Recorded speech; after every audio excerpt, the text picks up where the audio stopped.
Bagi Anda yang akan berkunjung ke objek wisata Bukit Sulap di Kota Lubuk Linggau saat libur Natal dan Tahun Baru kali ini dan ingin mencoba sensasi menaiki bukit dengan menggunakan inklinator, nampaknya harus dikubur dalam-dalam. Pasalnya kondisi kereta miring tersebut saat ini mengalami kerusakan dan untuk sementara waktu tidak bisa melayani pengunjung. Penyebabnya karena banyak kabel yang putus digigit monyet-monyet liar di lokasi objek wisata tersebut. Bahkan kerusakan kereta miring cukup rumit. Selain kabel, lampu-lampu inklinator juga banyak mengalami kerusakan dan putus. Lokasi tempat inklinator itu merupakan habitat monyet Bukit Sulap karena masuk dalam kawasan TNKS atau Taman Nasional Kerinci Seblat yang masih alami.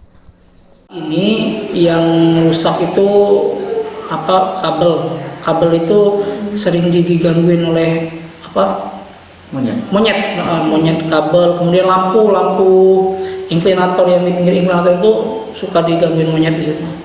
Jadi itu yang terus diperbaiki karena memang di sana itu kan kawasan TNKS, emang masih nature, masih alami, sehingga monyet itu banyak berdatangan untuk mengganggu fasilitas di situ.